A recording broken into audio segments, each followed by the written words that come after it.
제가 오늘은 동영상을 중간에 하나 틀어야 돼서 제 얼굴이 안 나오고 그냥 이렇게 공동체 그 파워포인트만 나와서 하는데, 오늘 함께 좀 나누려고 하는 말씀은 여호수아서 3장 말씀이에요. 3장 14절에 17절 말씀인데, 한 걸음을 내딛을 확신이라고 하는 말씀 같이 나누기 원합니다.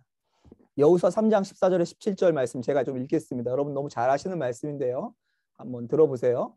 백성이 요단을 건너려고 자기들이 장막을 떠날 때에 제사장들은 언약궤를 메고 백성 앞에서 행하니라.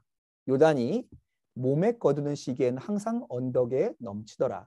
궤를 맨 자들이 요단에 이르며 궤를 맨 제사장들의 발이 물가에 잠기자 곧 위에서부터 흘러내리던 물이 그쳐서 심히 멀리 사르단에 가까운 아담읍 변방에 일어나 쌓이고 아라바의 바다 여매로 향하여 흘러가는 물은 온전히 끊어지매 백성이 여리고 앞으로 바로 건널세.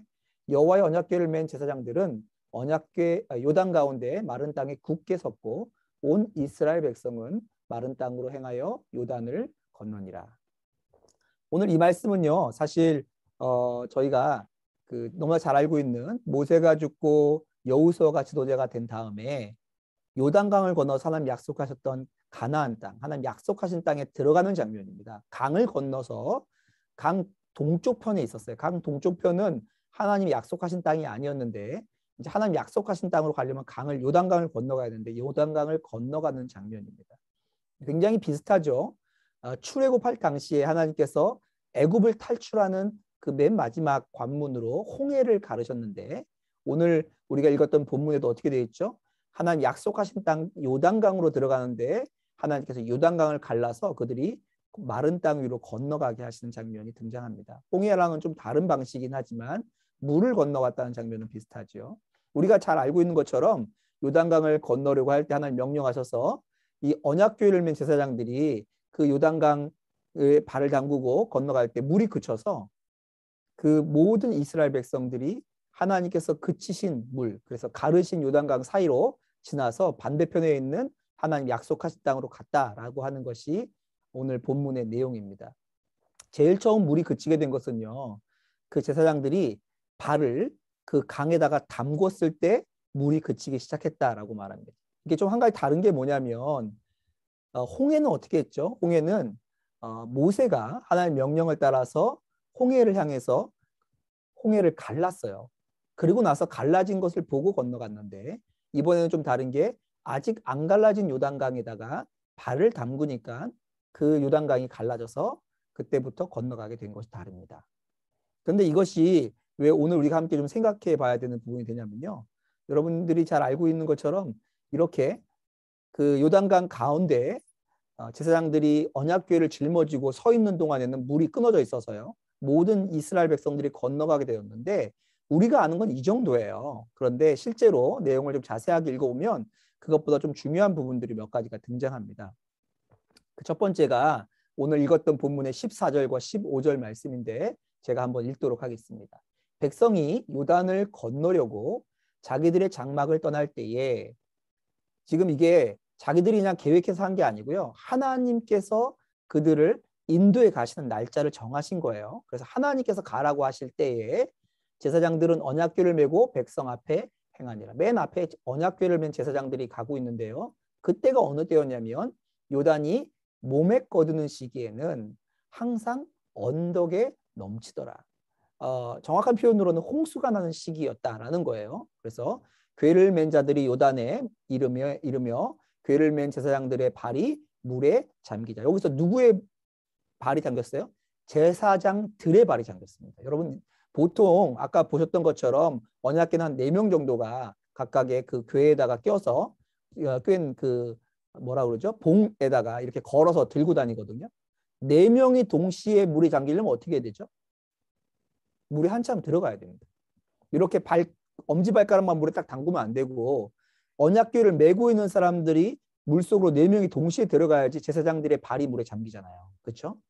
그렇게 가야지만 이게 4명이 다 들어가야 돼. 그때서야 어떻게 했어요? 그 강이 갈라지기 시작합니다. 이게 그냥 우리가 생각하는 그냥 발을 담궜더니 하나님께서 강을 갈라주셨구나, 이런 사건이면 좋겠는데, 여기 빨간색으로 뭐라 했죠? 요단이 몸에 거두는 시기엔 항상 언덕이 어땠다고요? 넘쳤다고 되어 있어요. 이게 요단강이 넘치는 시기의 사진입니다. 보이시나요?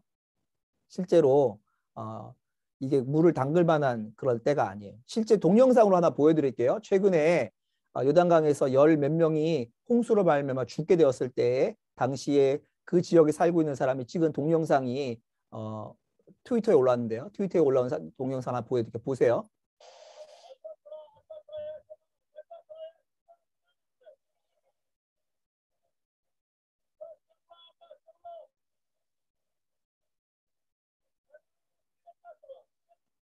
네, 이게 실제로 지금 현대 시대에 그들에게 홍수가 나면 요단강이 일어나는 일입니다. 그러니까 이런 물이 흘렀는지 어떻게 물이 흘렀는지 정확하게 모르지만 그러니까 물이 굉장히 이렇게 탁하게 홍수가 나서 흐르고 있었을 때라는 거예요. 이때 네 명이 모두 발을 요단강에 담궈야지 어떻게 된다고요? 강이 갈라진다는 거예요. 그러니까 우리가 생각하는 것처럼 그렇게 쉽게 그냥 잔잔한 물이 아까 그림에 봤던 것처럼 그렇게 쉽게 물 속에 들어갈 수 있는 상황이 아니에요. 거기다가 무거운 짐을 질고 그 짐이 뭐예요? 하나님의 언약궤 제일 중요한 거잖아요. 그거 거기서 휘청해서 쓰러지면 어떻게 될까요? 그거 다 잊어버리잖아요. 그런 위험을 감수하는 명령을 하나님 하셨죠. 그랬을 때 발을 담갔고 그들이 어떻게 돼요? 요단강을 갈라서 건너가게 되죠. 질문은 이거예요. 이 사람들은 어떻게 이런 일을 할 수 있었을까? 왜 이런 일을 할까? 이게 우리의 질문입니다. 그런 생각 안 드세요? 우리가 이렇게 저 사람들은 어떻게 저런 믿음을 갖고 있지? 이런 생각들이 드는 경우가 많죠. 많은 사람들이 유기성 목사님을 굉장히 좋아합니다. 그런데 굉장히 큰 착각을 하는 게 뭐냐면 유기성 목사님이니까 그런 일을 한다 이렇게 착각을 해서 유기성 목사님이 경험하는 그런 하나님과의 동행에 대해서 자신은 경험하지 못할 때가 많아요. 근데 유기성 목사님도 우리가 똑같은 사람이거든요. 성정이 우리가 똑같고 죄의 유혹도 우리가 똑같이 받고 연약함도 우리가 똑같은데 어떻게 그런 일이 나을까요? 당시에 그 언약궤를 메고 요단강에 발을 담갔던 제사장들과 이스라엘 백성은 무슨 정신으로 그 일을 할 수 있었을까요? 우리가 이제 위드 코로나 시대로 들어가게 됐는데요. 위드 코로나 시대가 들어와 보니까 뭐 특별하게 달라진 게 있나요? 식당이 좀 붐비는 거, 여행지가 좀 넘치는 거, 이거 말고 우리의 일상 가운데 어떤 특별한 변화가 있죠? 사실은 하나님께서 놀라운 일들을 지금 이루고 계셔요. 행하고 계신데 우리는 그 하나님의 놀라운 일들을 행할 때 우리는 어떻게 그 믿음에 동참할 수 있을까요? 우리의 신앙이 위드 코로나로 들어오면서 이제 제한적이던 모임들이 풀리고 나서 그 전과 비교했을 때 어떤가요? 여기서 제가 질문을 드리고 싶은 것은 정말 하나님과 동행하면서 하나님만이 하시고자 하는 일들을 우리의 삶의 현장에서 경험하고 싶다면 우리가 오늘 이 요단강에 발을 담궜던 이스라엘 백성과 같은 믿음의 발걸음에 순종이 필요해요. 저는 그걸 한 걸음이라고 말하는데 근데 이 한 걸음은 누가 내딛게 되는 걸까요? 그리고 어떻게 해야지 한 걸음을 내딜 수 있죠? 내일의 하나님 한 걸음을 말씀하시면 그 한 걸음을 걸어갈 수 있는 사람은 누군지 아십니까? 바로 오늘 그 한 걸음을 걸었던 사람입니다. 이스라엘 백성들이요. 이 넘치는 요단강 앞에서 하나님 말씀하시니까 굳이 하나님이 넘치는 그때에다가 인도하셔서 그렇게 이상한 때에 인도하실 때 말하지 않고 순종할 수 있었던 이유는 여기에 있습니다. 이 사진에 나와 있는.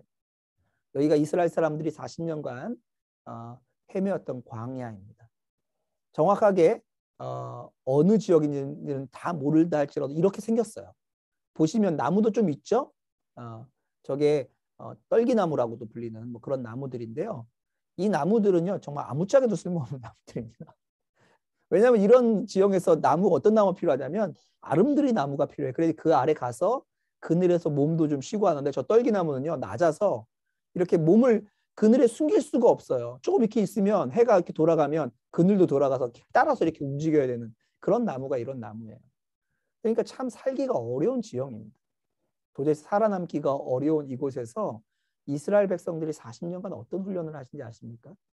왜 하나님은 만나를 정말 유통기간 1년, 2년짜리로 해갖고 한 방에 안 내려주시고 매일매일 조금씩 내려주셨을까요? 하나님 우리 만나 먹고 물리는 거 아실 거 아니에요. 우리 저기 무슨 뭐도 이렇게 애들이 먹는 뭐라고 그러죠? 이렇게 라면 이렇게 부셔도 불고기 맛 무슨 버터맛 뭐 이런 맛이 막 있는데 하나님도 만나를 날마다 월요일 날은 불고기 맛, 화요일 날은 무슨 볶음 김치 맛 뭐 이런 거 막 내려주셔도 되잖아요. 얼마든지 할 수 있잖아요. 근데 왜 그렇게 안 하셨냐고. 하나님이 능력이 없어서도 아니고 하나님이 좀 쪼잔해서 이렇게 한 번에 줘보고 이렇게 한 것도 아니고 계획이 있으신 거죠. 하나님 뭘 훈련시켰냐면 오늘을 하루를 하나님 앞에 말씀 앞에 의지하여 살아가는 삶으로 40년간 훈련시키십니다. 얼마든지 그 40년을 충분히 채우고 남을 힘과 능력과 양식과 모든 것을 주실 수 있음에도 불구하고 오늘 하루를 하나님의 의지에 살아가는 사람으로 만들기 위해서 날마다 만나를 내리는 것을 하나님께서 귀찮아하지 않으시고 그렇게 만나를 내려주신 거죠. 그렇게 물을 공급하시고 그렇게 살 길을 열어가시게 하신 거죠. 어떻게 이스라엘 백성들이 저렇게 요단이 넘치는 곳 가운데서 발을 담그는 믿음을 얻을 수 있었냐고요? 하루하루 하나님의 명령을 따라서 순종하는 어제의 발걸음이 있었기 때문에 그렇습니다. 저희가 지금 이제 하나님께서 놀라운 일들을 행하신 걸 경험하기를 소망함이 가득하다면 우리를 점검할 것이 있는데 나는 오늘까지 그 하나님의 인도하심을 따라서 한 걸음을 내딛는 그 자리에 있는지를 점검해 볼 필요가 있어요. 그게 없이 하나님께서 행하실 놀라운 일만 기대한다면 그것을 뭐라고 그러죠? 그냥 꿈꾼다고 얘기해요. 그냥 안 좋은 의미로 꿈꾼다고 얘기하는 거죠. 저는 이 질문을 하고 싶어요.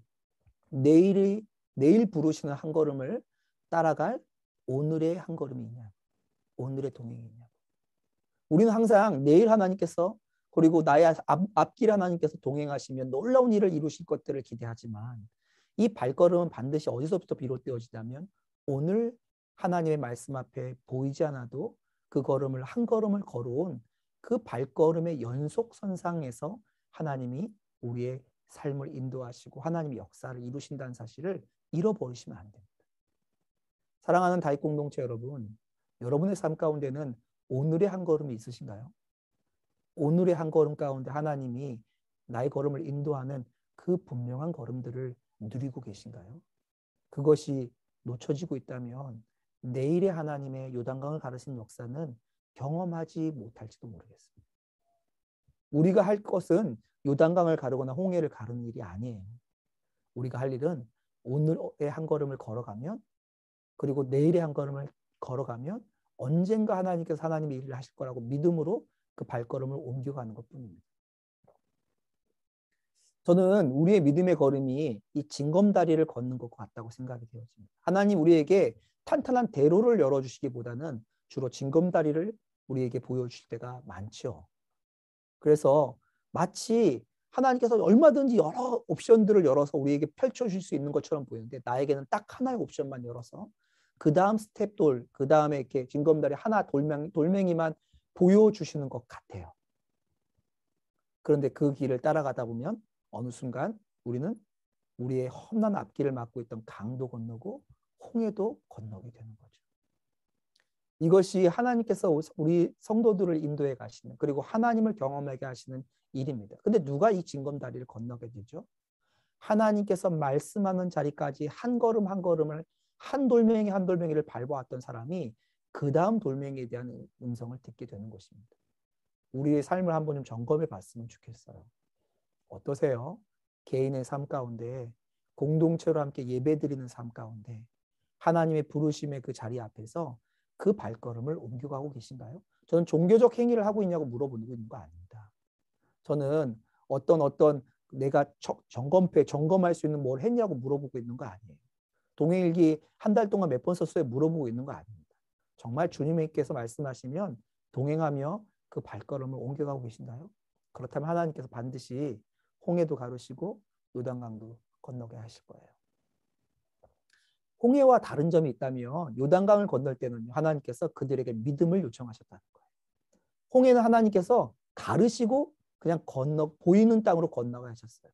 근데 40년을 지나시면서 하나님께서 이스라엘에게 기대했던 게 있다면 믿음입니다.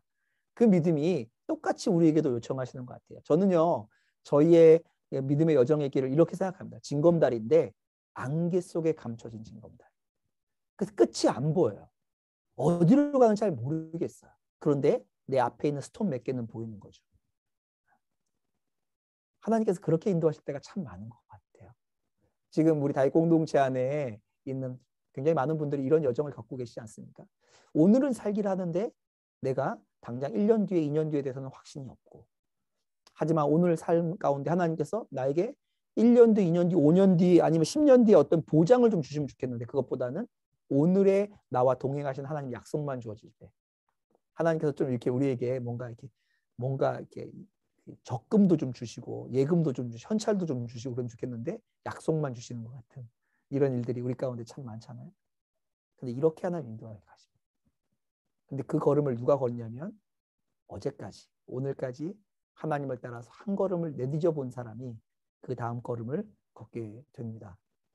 우리 사랑하는 나이 공동체 모든 형제자매들이 이 걸음들을 걸어가는 것을 격려하는 공동체가 되었으면 좋겠어요. 우리 안에 하나님에 대한 옛 추억, 하나님에 대한 어떤 신학적인 논리나 신학적인 가르침들을 나누는 공동체가 아니고, 우리가 이 믿음의 걸음을 걸어가면서 서로 격려하고 또 함께 힘을 맞대어서 서로를 이렇게 세워주는 그런 공동체, 그런 속회가 되기를 바랍니다. 오늘 속회 가운데도 그런 나눔이 좀 풍성하시기를 주님의 이름으로 축복합니다. 제가 함께 잠깐 기도하고 우리 모임 말씀 마무리하도록 하겠습니다. 제가 기도하겠습니다. 하나님 아버지, 오늘 다윗 공동체 함께 모였습니다. 하나님 참 좋은 날씨 주셔서 감사합니다. 그리고 이제는 함께 모일 수 있는 여건도 허락해 주셔서 감사합니다.